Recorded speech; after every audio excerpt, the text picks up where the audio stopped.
Барыңарга салам достор. Бүгүн силер менен чогуу калдыгы менен бөлүнүүчүлүк жөнүндө сөз кылабыз. Анда эмесе баштадык. Эгерде А саны Б санына так бөлүнсө, анда мындай кылып жазып койсок болот. Демек бул деген сөз Аны Бга бөлгөндө калдык калбайт, же болбосо так бөлүнөт дегенди түшүндүрөт экен. Демек бул жерде А дегенибиз бөлүнүүчү, Б дегенибиз бөлүүчү, Q дегенибиз калдык экен. Мисалы үчүн 115-ти 5-ке бөлсөк так бөлүнөт, калдык калбайт. 12-ни 4-кө бөлсөк калдык калбайт, так бөлүнөт. 45-ти 3-кө бөлсөк дагы так бөлүнөт. Демек ушул 3 чекит же болбосо 3 точка бул калдыксыз бөлүнөт, же болбосо так бөлүнөт дегенди түшүндүрөт экен. Так, эгерде Аны Бга бөлө турган болсок, так бөлүнбөсө, анда калдыктуу бөлүү жөнүндө сөз кылабыз. Демек бул учурда Аны Бга бөлгөндө Qдан тийип R калдык калатат деп айтабыз. Мисалы үчүн 14-тү 3-кө бөлө турган болсок, 4төн тийип калдыгы 3 калат. Же болбосо 31-ди 5-ке бөлсөк, 6дан тийип калдыкта 1 калат. Демек, эгер Аны Бга бөлсөк, Qдан тийип калдык R калса, мындай кылып жазып койсок болот. А барабар B көбөйтүү Q плюс R деп. Мисалы, 45-ти 4-кө бөлгөндө 11ден тийип калдык 1 калат экен. Демек 45 барабар 4 көбөйтүү 11 плюс 1 десек, бул канчаны 45-ти берет кайра. Так, кийинки X'ти Y-ка бөлсөк, Z'тен тийип калдык R калсын. Демек бул жерде R дегенибиз, башкача айтканда калдыгыбыз мына шартты канааттандырат экен. Демек 0дон чоң же барабар, башкача айтканда терс эмес калдык жана мына бөлүүчүнүн модулунан кичине. Мисалы үчүн, кандайдыр бир n деген санды 3кө бөлө турган болсок, бизде 0, 1, 2 деген 3 түрдүү калдык калышы мүмкүн экен. Же болбосо P деген санды 10го бөлө турган болсок, 0, 1 деп башталып 9га чейин, то есть 9 менен 10 түрдүү калдык калышы мүмкүн экен. Демек өзүңөр байкагандай эле, кандайдыр бир санды 10го бөлө турган болсок, 10дон кичине болгон натуралдык сандар калдык болуп чыгат экен. 10 деген калдык болбойт экен 10го бөлгөндө, же -1 деген калдык болбойт экен.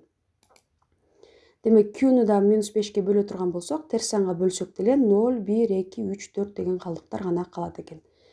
Демек ушул сыяктуу эле 100гө бөлө турган болсок, 0дон баштап 99 кошулуп 100 түрдүү калдык чыгышы мүмкүн экен. Демек санды 100гө бөлсөк, 101 же 102 деген калдык болбойт экен. Мисалы үчүн, -32-ни 5ке бөлсөк, -7ден тийип калдык 3 калат. Демек мындай жаза турган болсок, 5-ти -7ге көбөйтсөк -35, ага 3тү кошсок, -32 болот. Бирок көпчүлүк окуучулар ушул терс сандарды бөлгөндө калдыгын тапкандан бир аз адашышат. Эгер силер мындай кылып жазган болсоңор, бул туура эмес болуп калат. Себеп дегенде мурдакы эреже боюнча калдык деген бул терс болбошу керек. Демек, санды 5ке бөлгөндө же 6, 7 каалаган эле санга бөлгөндө терс калдык болбош керек экен. Улантабыз анда. Так. Аны Бга бөлсөк, калдык X калатат. Dны Bга бөлсөк, калдык Y калатат. Эгер бизден A плюс Dны Bга бөлгөндөгү калдыкты табуу талап кылынса, бул сандарды кошуп отурбай туруп эле, мына жерде калдыктарын кошуп туруп Bга бөлгөндөгү калдыгын таап койсок, экөө бир эле жыйынтык чыгат экен. Демек башкача айтканда, мына сандардын суммасын Bга бөлгөндөгү калдык тиешелүү калдыктарын Bга бөлгөндөгү калдыкка барабар болот экен. Мисалы, 29173-тү 4кө бөлсөк, калдыкта 2 калатат. 85747-ни 4кө бөлсөк, калдыкта 3 калатат. Эгер бизден ушул эки сандын суммасын 4кө бөлгөндөгү калдыкты табуу керек болсо, анда бул сандарды кошуп туруп 4кө бөлбөстөн эле калдыктарын кошуп туруп 4кө бөлгөн жетиштүү болот экен. Демек, мына чоң сандардын ордуна калдыктарын коюп алабыз. 2 плюс 3 бөлүнгөн 4. Себеби бизге 4кө бөлгөндөгү калдыкты сурап атат.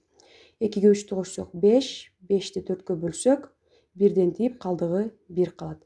Демек муну эки санды кошуп туруп 4кө бөлгөндөгү калдыгыбыз 1ге барабар болот экен. Улантабыз анда.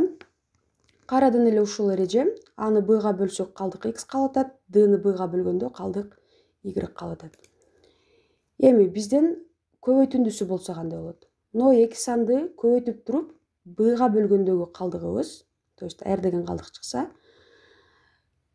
ушул сандарды b-га бөлгөндөгү калдыктарын тиешелүү түрдө кошуп, x-та y-га көбөйтүп, то есть көбөйтүүсү деп болуп атат.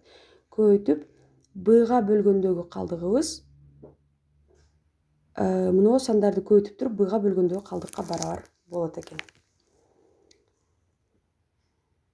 Дагы бир мисалда карайлы. Кайра эле ушул 29170-ти 4кө 85747-тин 4кө бөлгөндөгү калдыктары берилиптир.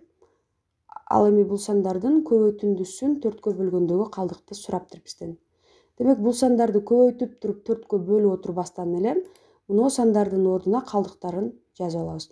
Демек 29170-тин ордуна 2-ни коем, 85747-тин ордуна 3-тү коем. Бул эки санды көбөйтсөк 6, 6-ны 4кө бөлсөк калдыкта 2 калып атат. Демек мына эки сандын көбөйтүндүсүн 4кө бөлсөк жыйынтыгында 2 деген калдык чыгат экен. Так, эми бир конкреттүү мисалда карайлы. Сынамык тесттерде да келип калат ушундай тесттер. Значит, туюнтмасынын маанисин 3кө бөлгөндөгү калдыкты тапкыла дейт. Байкаганыңардай бул жерде аябай чоң сандар чыгат. 760-тын 2021 даражасы деген бул аябай чоң сан. 321-дин 99 даражасы деген да аябай чоң сан. Демек биз бул жерде бул туюнтманын маанисин эсептебей туруп эле 3кө бөлгөндөгү калдыкты кантип табабыз.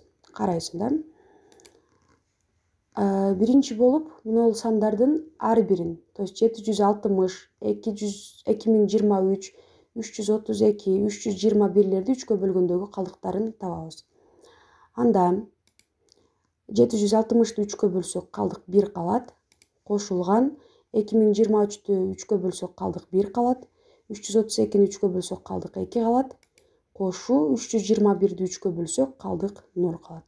Демек биз мына чоң туюнтманы мындай кичине туюнтмага айландырып алдык. Демек эсептейбиз. 1-дин 2021-си 1-ди берет, көбөйтсөк 2, кошу 0-дун 99-су 0-ду берет. Суммасы 3кө барабар экен. Демек 3-тү 3кө бөлсөк калдык 0 калат. Демек жыйынтыгында мына туюнтманы 3кө бөлсөк калдыгы 0го барабар болот экен. Демек ушинтип тапсак болот экен.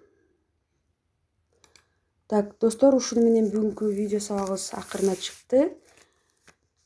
Түшүнбөй калган жерлериңер болсо комментарийге жазсаңар болот. Жана видеонун ссылкасын сөзсүз түрдө жыртыга даярдап жаткан досторуңар менен бөлүшкөндү унутпагыла.